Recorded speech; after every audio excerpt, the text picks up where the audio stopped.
we are talking about vlogging on Channel Mum. This week in particular is vlogging week, and it's also a chance to win a fantastic competition which I'm going to be talking to you about a little bit later on. It started off as a little bit of a hobby and it's now my income, so I really do feel like if it's something you've been wanting to try for a long time, definitely give it a go. So I'm going to start by just telling you why I started vlogging, and it was really just, as I said, a hobby.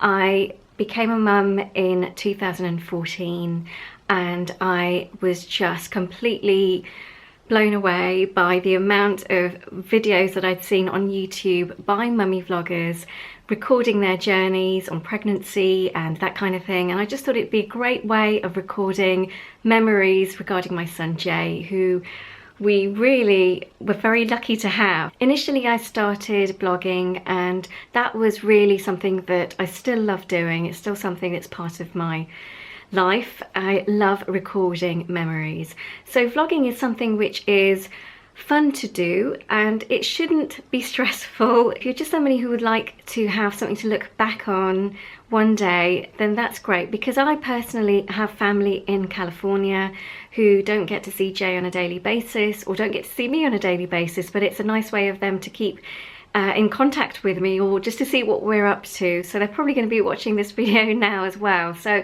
it's just very important for me to keep that connection going. When I first started vlogging, I was 39 years old, which isn't old, but possibly in this day and age where so many young people are now on YouTube recording videos.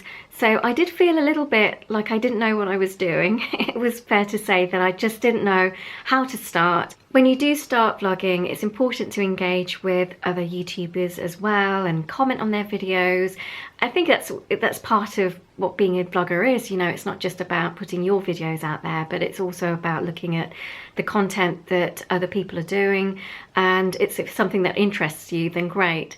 So when I decided to start my channel, I was using my iPhone. I mean, I've got an iPhone 6 which I used to put together little videos, and it was fine. You know, I did a couple of videos actually on my channel. There was one in Ibiza that I recorded, and there was some sort of like farm visits that we did. They were all done on my iPhone 6.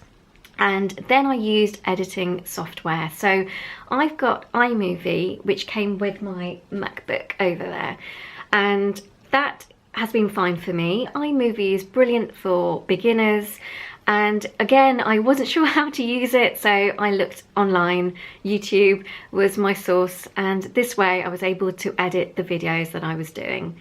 So iPhones were brilliant for recording films. There is no need to go out and buy a camera if you are thinking about starting to vlog. Just use what you have. If you're thinking of buying a camera, then I would definitely look around to see what you feel would be best for you. I don't own a DSLR. I am using the Canon G7X, which is probably one of the most popular ones that vloggers use. And I was very lucky actually, I won mine, which was very strange because I was planning on buying the actual camera.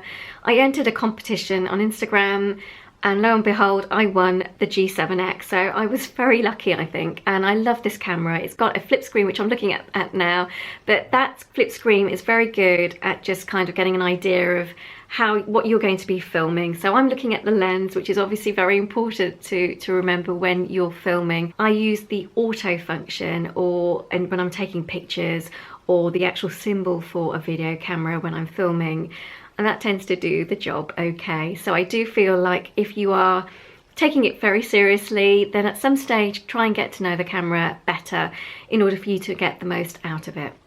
Editing software, there are many out there, things like Final Cut Pro, Adobe Premiere, Wondershare. There are so many, and these do come with a price, but sometimes I feel like if you are very new to something, it's not worth investing in that sort of software unless you really want to, and you do need to take the time to get to know how the software works.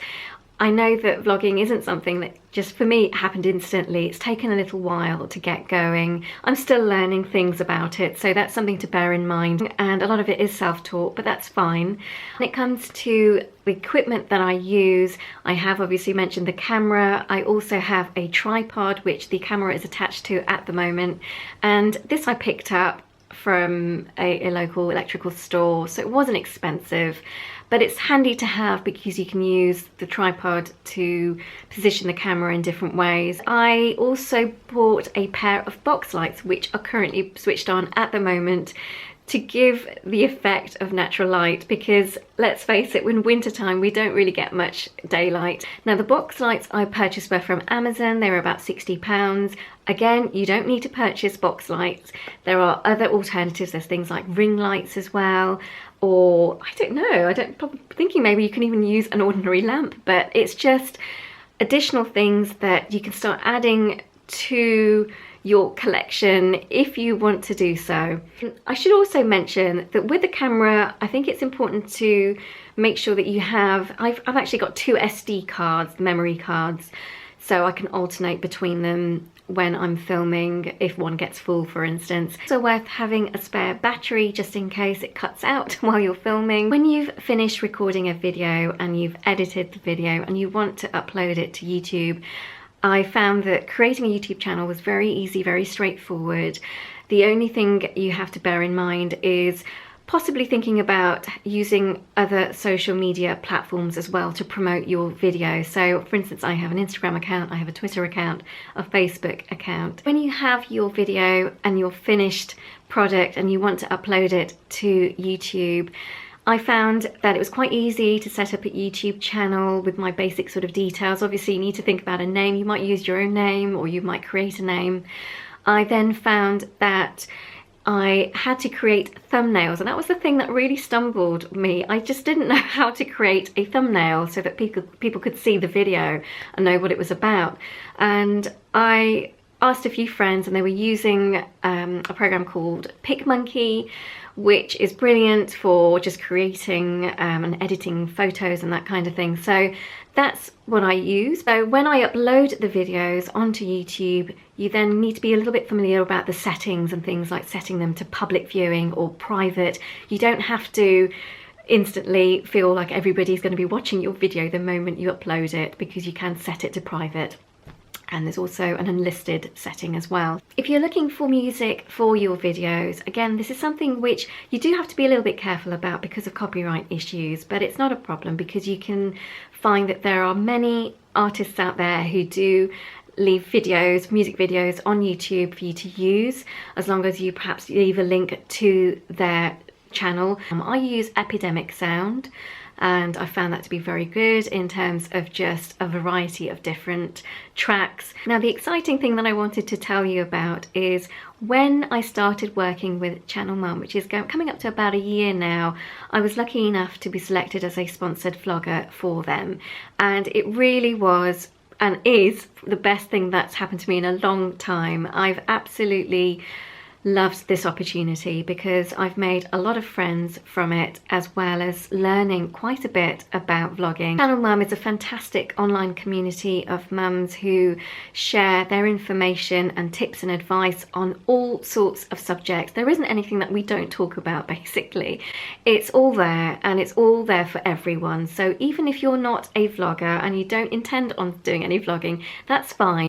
So I started watching Channel Mum even before I started working with them, and I found it to be so useful for information that I just struggled to find elsewhere, and it was just nice to be able to see real mums talking about their experiences. We are a community of mums, it's a digital village. Channel Mum are running a fantastic competition which I think is brilliant, especially if you already have a channel. And even if you don't have a channel, this is probably your chance to start one and possibly win a contract, as well as a Canon G7X and a chance to feature in a video. So I think it's a great competition to go for. I will leave the details in the description box below. It will require you recording a video about yourself. I also wanted to say that even if you're not a vlogger, please don't feel like you can't be part of the Channel Mum community. It is open to everyone. There are mums from different backgrounds of all different ages, like myself. I'm probably one of the older mums, I think, but I found that it's just so welcoming, and I've learnt a lot from even the younger mums. And if I can do it, you can do it. Honestly, I think that all vloggers have had to start somewhere, if you look at it like that. And we've all had to learn bits and pieces. We've all made mistakes as well. It's all part of the journey. I hope this video has given you some idea of the sorts of things that might help you in kickstarting your journey as a vlogger. Good luck if you are entering the Channel Mum competition. I would love to hear from you. I think that's it. I think I've covered what I needed to cover. So please give it a thumbs up if you did like this video, and subscribe to see more, and I hope to see you in my next video.